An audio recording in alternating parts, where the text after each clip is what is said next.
Thank you, everyone. I'm so excited to be here. I'm going to spend the next half hour or so talking to you about magnetic stories. It's the content of my latest book, which debuted in Australia a couple of weeks ago and is currently sitting at the #2 Australian business book. So I'm very excited to talk to you about the content of that book. But I first thought it might be a good idea to share some magnetic stories and then talk about why they're important to you and your brand and how you can implement and the types of stories you could absolutely share. So growing up, I wasn't really into dolls. I was into skateboards and riding my BMX bike and playing football, and I wasn't really into dolls. So I never actually had a Barbie doll. And years later, when I had two girls of my own, I never bought them a Barbie doll. And when Barbie was being shamed as not a very good role model for girls, I happily went along with that story. But in researching for the book, I came across the backstory of Barbie. Now, Barbie was invented by Ruth Handler. Ruth Handler was the wife of one of the co-founders of Mattel that actually makes the doll Barbie. And what Ruth noticed was that when her daughter Barbara was playing with her dolls and when her son Ken was playing with his dolls, and yes, Ken and Barbie were named after their children, what she noticed that all Barbara could imagine herself, they were pretending to be adults. Both Barbara and Ken pretended to be adults when they played with their dolls. And what she noticed was when Barbara played with her doll, all she could imagine herself was the role of caregiver. But when Ken played with his dolls, he was encouraged to think of himself as an astronaut or a scientist or a firefighter. So Ruth pitched the idea to the senior execs at Mattel to produce a plastic doll like, 3D with fabric clothing. And she initially got some pushback, but she convinced them to do it. And in 1959, so 62 years ago, Barbie debuted at the New York Toy Fair, and as they say in the classics, the rest is history. Ruth Handler also, there's a quote from Ruth Handler that says, "My whole philosophy of Barbie was that through the doll, the little girl could be anything she wanted to be. That Barbie always represented the fact that a woman has choices." Now, on hearing that story, on hearing that backstory, it completely changed my opinion of the brand Barbie. And it will change my future buying habits. I never bought a doll for my children who are now adults, but maybe any future grandchildren, I might buy a Barbie doll. But what I was researching for the book, and I had to find that story, it is on their website, but it's like buried, and I had to spend a lot of time finding that story. And I thought, isn't that such a missed opportunity that story about Barbie, because those messages, that quote is just as relevant today as it was back in 1959. But I had to, that story should be on the front and center of their website. It should be on all the packaging of Barbie, because that story can change the opinion of a brand. To me, that's a concept of what a magnetic story can do for your brand, that once you've heard the story, you have like this instant connection to it that's really hard to pull away. The stories around brand stories, I want to provide another example, and it was almost probably the catalyst that I wrote the book. A couple of years ago, I met a woman who she owned childcare centres in Australia. She used to be a dentist. So I asked her why she went from being a dentist to running childcare centres. And she told me that she took quite a few years to get pregnant. So it took her about 15 years to get pregnant. She always wanted to have children. And when she finally did have a child, and she got to the point where she was looking for a childcare centre for her child, she didn't like any of the ones she saw. She just kept thinking, my boy would not be happy here. So she actually decided to buy one and turn the childcare centre in that she would be happy to leave her son there. And when she told me this story, I immediately asked her and said, please tell me that that's on your website. And it wasn't. And it wasn't, and it still isn't. And I'm thinking, what a missed opportunity, because that story would do more for her brand than anything else. If I was looking for a childcare centre and I came across her website and read that story, I would be sold. Instantly, I'd be convinced that this is a childcare centre that I would want to leave my children.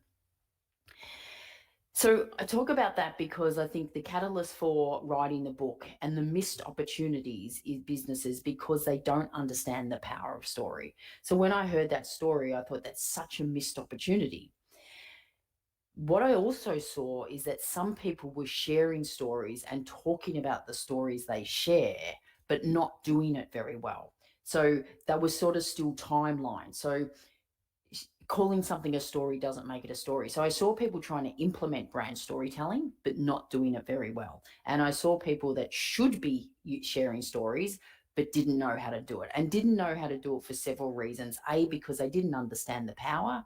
They didn't know what type of stories to share, and they didn't know how to do it. So one of the things I actually pretty excited about the book is I think it helps people understand the power of sharing these stories. It shows them how to do it, but there's so many great examples in there that it actually, I hope, will inspire them to share their own brand stories. So let's talk a little bit about what is brand and what is brand storytelling. So one of, if you look up a definition, let's start with brand. Let's start with brand as a very basic thing, because I think without talking about brand, it's hard to talk about brand storytelling. You could look up a lot of definitions of what brand is, and you'll get lots of different quotes and definitions. One of my favorite definitions comes from the CEO of Amazon, Jeff Bezos. And he said that your brand is what people say about you when you're not in the room. Now, my little slight variation on that is that I believe your brand are the stories people share about you when you're not in the room. Because I think ultimately we tell stories to communicate things. So if your brand is the stories people share about you when you're not in the room, then brand storytelling is how you start being really strategic and deliberate with creating those stories and sharing those stories. Because a brand is important. We all have a brand. Every individual has a brand. We all have a brand. Every company has a brand. Your brand will decide at an individual level, your brand will determine if people employ you, if people work for you, if people promote you, if people support you. At a company level, it'll determine, again, if people want to work for you and if people want to buy your products and people want to refer you. So when the stakes are that high, it really makes sense to take control of your brand and your stories. So if brand is the stories people share about you when you're not in your room, brand storytelling, again, it's the deliberate and strategic approach to share stories and to create stories. So what I thought might be valuable for us to talk about is the 5 types of stories that you should consider when you're talking about communicating your brand through stories. So I'm going to go through the 5 of them. They all start with C, which is convenient to remember them. The first is what I call the creation story. So the creation story is either about how a product started or how the company started. So the 2 examples I just gave you, the one about Barbie, that's a creation story about the product. It's how the product started. The second one about the childcare centre is the creation story about how the company started. Now, I think this is probably one of the most common stories company shares, but it's still one of the most underutilized stories that people share. You need to be careful when you're sharing a story, a creation story, that it doesn't just become a timeline. It doesn't just become about, the Barbie story could quite easily become about Barbie started in 1959 and in 1968 they did this and in 1972 they did this, which sort of becomes a timeline. So it's got to be about why you did this. So that's the creation story. So that's the first story. The second story is culture stories. So these are the stories about how your employees and how your company lives the value. To me, your culture, the culture of a company, is the values, the behaviors, the purpose. So it's about how individual leaders share personal stories about what the values mean to them. And it's also sharing stories about employees living the values. So if one of your values is around integrity, how do you find stories and share them about your employees living and breathing that value? If one of your values is around innovation, how do you share stories about the innovative things that you are doing? So that's the second type, culture stories. The third type is customer stories. So these are stories about your customers. Now, you want to make them not like testimonials, but it's how do you make the customers the hero, but still paint your company in a good light? One of the companies I interviewed for the book are doing amazing things with story, and I actually gave them a whole chapter. And it's Columbia Restaurants. Columbia Restaurants is the oldest restaurant in Florida, in America, and it's a fifth generational owned company. And what they do amazing things with story. It's one of my favorite chapters in the book. But one of the things they do is they share customer stories really well. So this year on Valentine's Day, they put on their social media site a photo of a couple that had been celebrating their wedding anniversary at Columbia Restaurants for the last 55 years. Now, the story goes that this couple celebrated their first wedding anniversary at the Columbia restaurant, and they came back the second year and coincidentally got the same table. Columbia restaurants have been reserving that same table for them for 55 years. Now, it's a story about the customer. It's a story about the customer, but the subtle message is it must be a pretty special restaurant that this couple keep going back. And the fact that they reserve the table for them, shows how customer centric the company really is and how cool the company is. So when you share customer stories, try to make it really about the customer and make them the hero. The fourth story is the community stories. So these are things that you and your company are doing good things in the community. Again, we want to move it beyond just corporate responsibility information, but this is another way that you can make your employees the hero of the story. So just like the customer stories making the customer the hero of the story, the community stories could be about how you make your employees the heroes. So you could be just sharing stories about people in your community that are just doing really, really nice things. So your employees doing really nice things in the community. I remember during last year when COVID hit and Marriott hotels had to close down, they did talk about some of the things that two of their hotels in France donated all the food because they just had to close down. So they donated all the food and the soap and the toilet paper and everything to a local child's charity.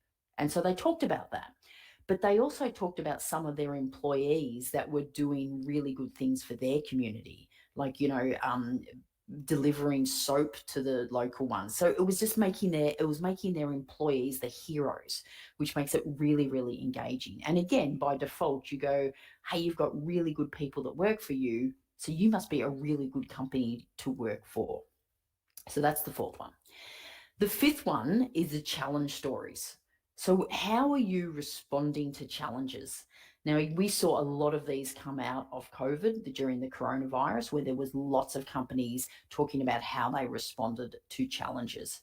So they're the 5 types of stories: the creation story, how the company started or how the product started; the culture story, examples of your employees living the values; your leaders sharing personal stories about what the values mean to them; customer stories, make the customers the hero, but highlight your customers, showcase your customers; community stories, make your employees the hero, but also talk about the stuff you're doing, what you're doing in the community; And finally, the challenge story. So how are you responding to challenges, but big or small?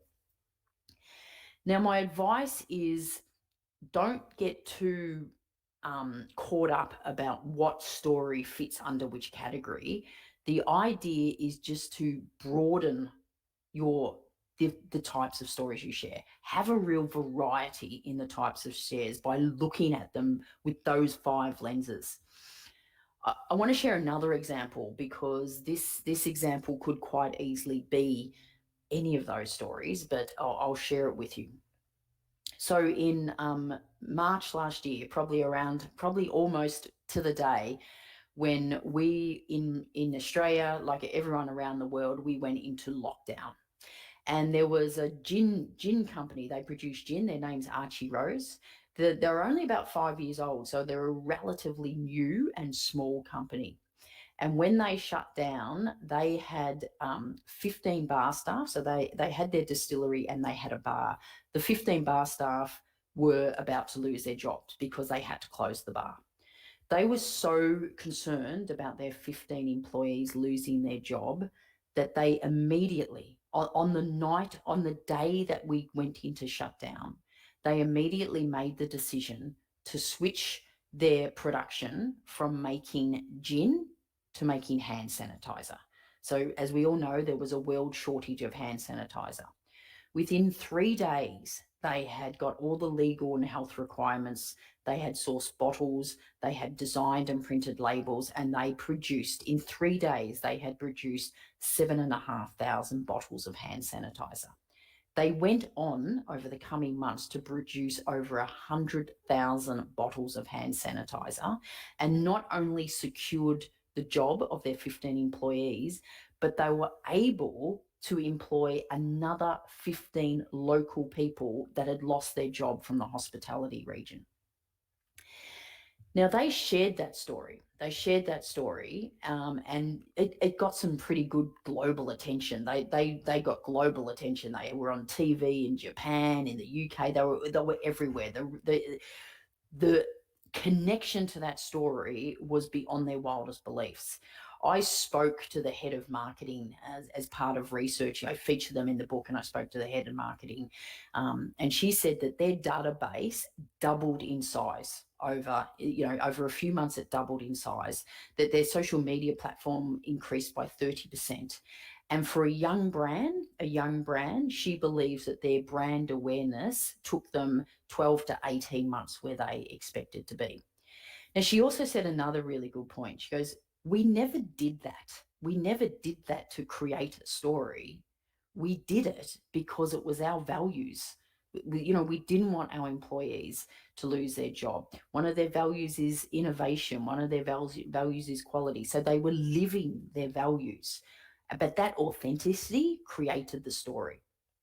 Now, you could look at that story and go, that's a great challenge story. And it was a great challenge story.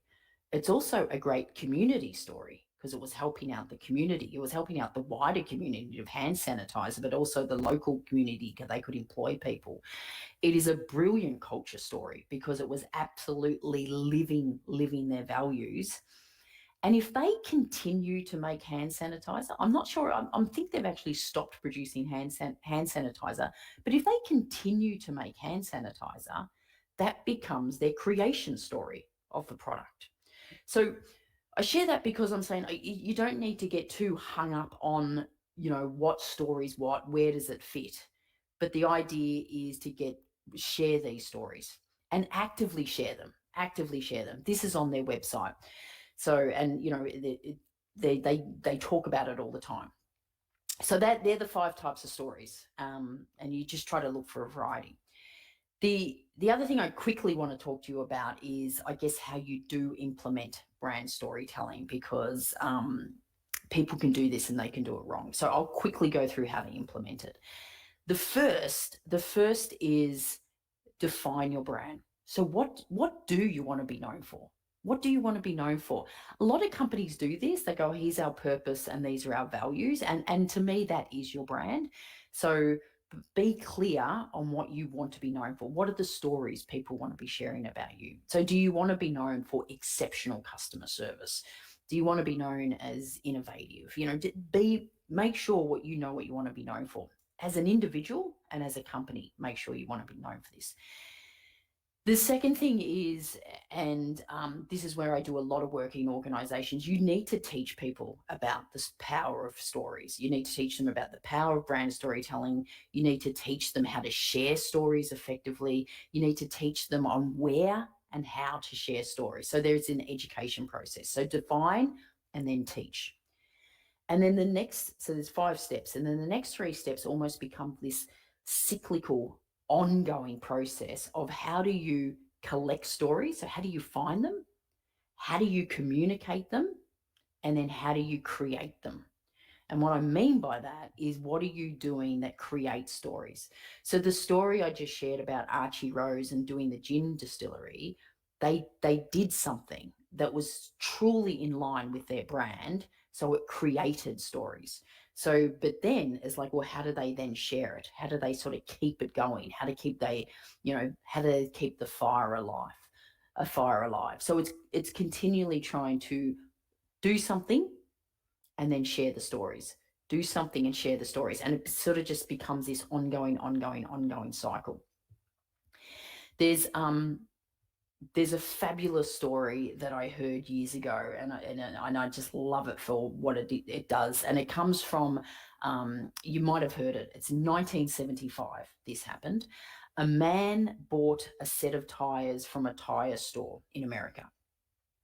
And he came back about 6 months later to replace them. But the tire store had closed down, and in its place was a Nordstrom store. So Nordstrom's a massive, big suit chain in America. But Nordstrom don't even sell tires, but they gave the man a full refund. This shop assistant just decided, I'm just going to give him a full refund, and I think he went and sold the tires down, at another tire store. But that story, if you will Google that, there is like over 7 million references to that story. So that story is still being talked about 46 years later. So I've researched that story. I wanted to find out who actually shared the story initially. Was it the customer that shared the story that gave it traction, or did the company share the story? And I actually can't find out who did it. But the point is, as a company, these are the types of stories where you go, this is a really, really good story. We should communicate it. And how do we communicate it? And you communicate it both internally and externally. It's not always about external, look at us, look at us, look at us. That would be a brilliant story to be, for example, in an induction program. So the things is, you then have to figure out where and how you start sharing these stories, and then look at all the different ways, internally, externally, social media, LinkedIn, induction programs, website, newsletters, and being really, really creative with how you share your stories. So I hope you found that useful. I hope I've given you something about why stories are so powerful, and the real power of a magnetic story. The 5 types of stories that you can actually communicate when it comes to brand storytelling, and a really quick, quick insight to how you implement storytelling, being clear on your brand, and then constantly finding stories, collecting them and communicating them, and most importantly, creating them. So thank you. We are going to take some questions now, I do believe, which is exciting. I have to put my glasses on for this because I can't all your messages, but I'm seeing them now. Yep. Wow. Thank you. Yes, they're saying bravo. It's almost the same in Russian, so you're quite used to it, I guess, from our emails. So, Yep. guys, let's put our fires and our questions into the chat. Gabrielle, that was awesome. Really, so many insights in such a small time. Thank you so much for your generosity. It's my pleasure. It goes quick. It goes quick. 25 minutes, doesn't it? Yeah, Yeah. it absolutely does. But we still have like 15 or 14 for the Q&A. So any Yeah. questions, guys, Absolutely. Right. I'll just leave some And links to the thank chat. you who said such a magnetic session. Super. Thank you. It was. So Joanna has the question: what are the most common mistakes that companies make while creating brand stories? Great question there. Yeah, a really great question. So I think the most common mistake I see people make is that they say this is our brand story, and when you look at it, it's just a timeline. So all it is a timeline. So a timeline is not a story. I think that's one of the biggest mistakes they make. I think the other mistake they make is they think it's just one story. So there's, I don't think there's a thing as one brand story. It's like, because one story can't communicate your whole brand. So they normally do the creation story, how the company started. They think it's just that one story.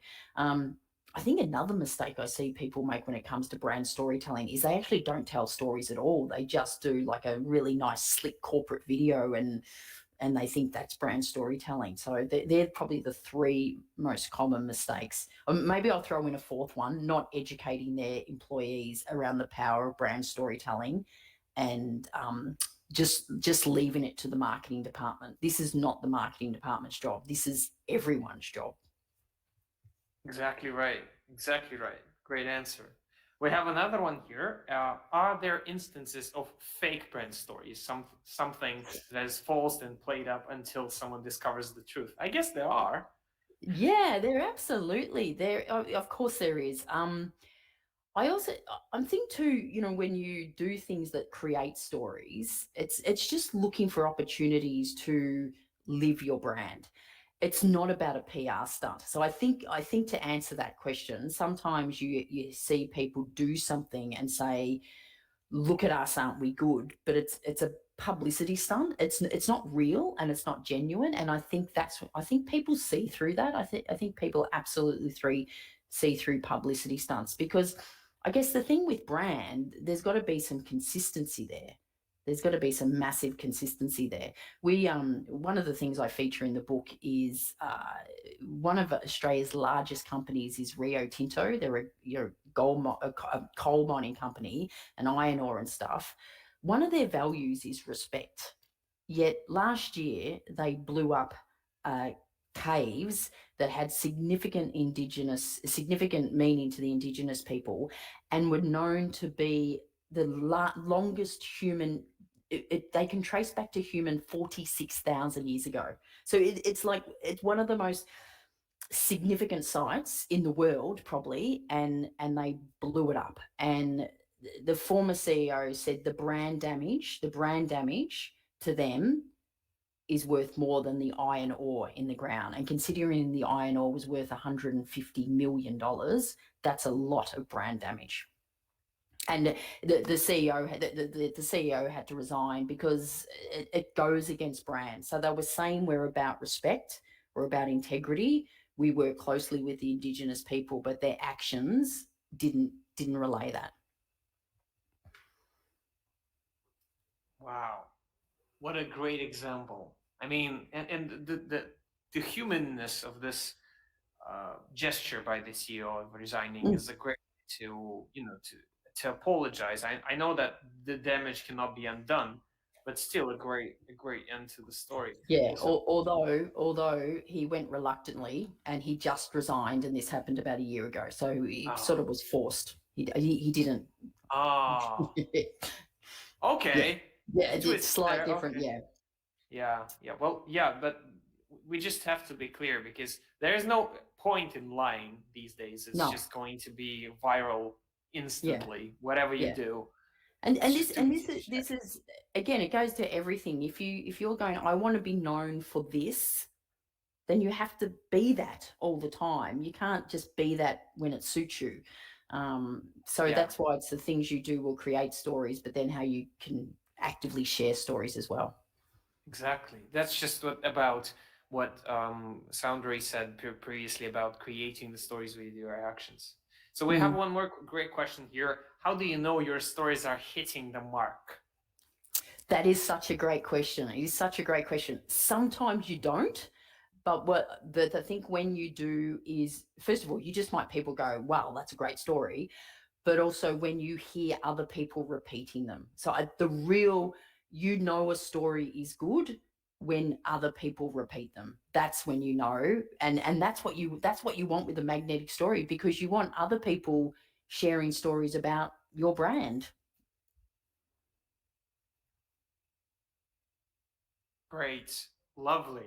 I have an interesting thought about this kind of interaction between brand stories. I recently was working with a big insurance company here in Russia, and they were in this desire to invest into the brand. So they picked a group of people who became brand ambassadors, and they started teaching storytelling to them. So we're in a project. But as we went through, we realized that it's not actually the brand uh, of the company that we need to reinforce. It's actually the brand of the insurance like market that we need to first destroy, decompose, to prove that insurance is actually not stealing from your pocket, it's something other. So this is just a case where we were working with a specific thing but then realized brand is bigger. So I have a question for you. Maybe you have such examples where the decision, the goal was not as trivial as it looked like from the beginning of the project. Yeah, well, I don't have a specific example, but more to say similar to what you were saying. It was when a few years ago in Australia, like the insurance companies got a bad name, the banks, all the banks got a bad name, and the banks did have to go from just talking about themselves. They almost collectively had to change the brand of the entire industry. So it's a similar thing. If if there's a bad if there's a bad image, and it may not be your company, but it may be the whole industry, then you've got to fix that before you can talk about your own brand. But yeah, it's an interesting thing to go, well, we're talking about this, but we actually need to talk about the bigger picture first. Yeah. Yeah. So just continuing on from that, what are the possible steps to, for one single company that one single company can take with its stories and its actions to actually try and shift the perspective of the whole market? It's so I think it's coming back to fundamentally what is it? So like what you said, for an insurance company, it's not we're not about you've got to understand what your current brand is. So first of all, it's knowing what you want your brand to be, but what's the current brand. So I think what that example has said, that company wanted their brand to be, but they were a part of the finance insurance thing, and they needed to understand at the moment the insurance brand is not a good brand. So that you've got to be aware of what your current brand is. And if your current brand is this and you want it to be that, you have to acknowledge this, but you've got to start sharing more stories about what you're doing to move from here to here. That's what I think. You got to focus on the transition stories. Mm, great, awesome. Let me just dive a bit deeper into this because companies have this issue with being known for products that are not very good for like tobacco, alcohol companies, like different areas. But Yep. even outside of the so-called dark market, we see that some companies have a negative brand. And what I hear from them is that when they tell this transition story about the good in them, people react by saying, "This is not true. This is some PR stuff. This is all made up. We know the truth."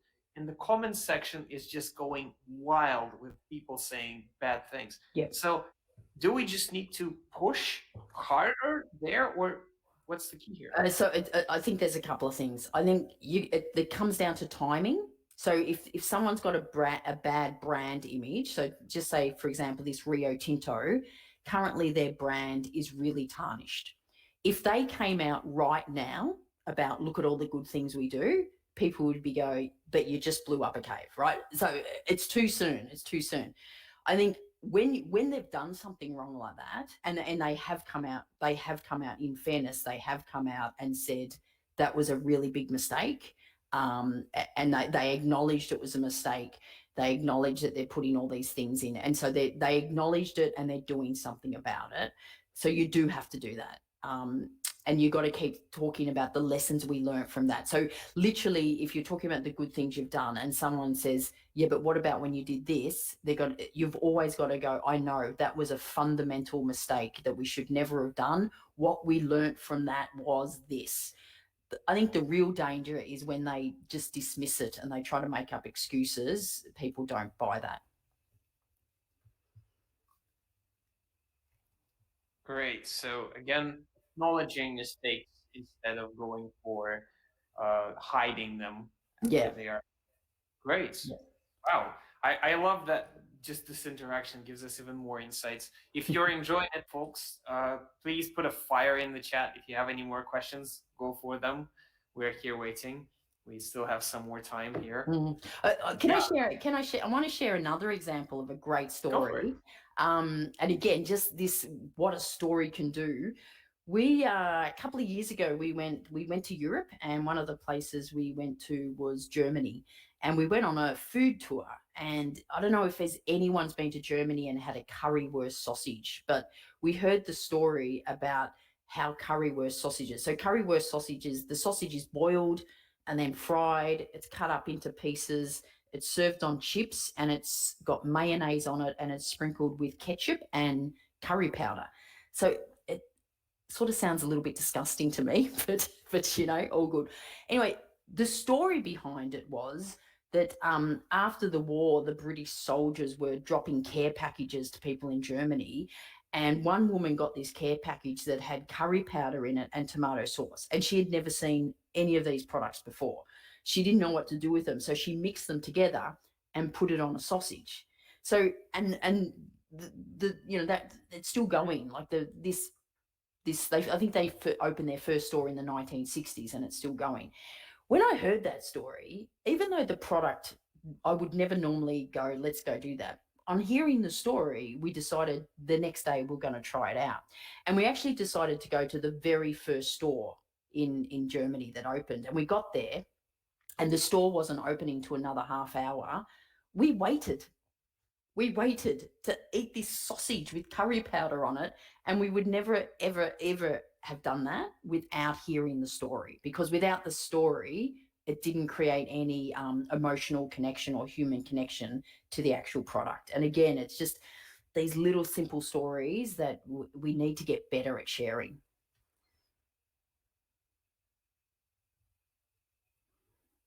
Beautiful example. Beautiful. It just reminded me of this experiment. Not quite sure. Rob Walker, I guess. It's what we opened the conference with. That he wrote the stories for the specific items on the eBay, and the price went viral. And this is just a real life example of it. Thank you so much. Yeah, Yep, excellent. it was such a pleasure. It was such a pleasure to have you here with us. And I still have one question to wrap it up and move to the Okay. next. So you've heard it. Let me go again. Imagine Her Majesty, the story, came to life, to being, and was to teach leaders one thing and one thing only. That one thing would be. I was listening to your previous speaker, and she almost stole my answer. Was like, try me first. But I think I would be, and maybe it's because I say to a lot of leaders that what she would say was, if the way you're communicating right now through data and logic and facts and figures is working, then keep using that. But when you realize it's not, and I think it's not, try story. Great. Awesome. This attention to what's working and what's not, and readiness to try. Great insight, Gabrielle. Thank you so much. And My pleasure. I'm actually reading the chats now and reading, is there any vegan curry with sausages? I totally agree with Joseph here. What a terrific session we had. What a pleasure to have you here, and thank you so much. Please feel free to join any other session. Yeah. And Thanks, Adam. Always a pleasure to see you. thank you so much. Have a great day, and congratulations with the new book. Thank you. I'm very excited about it.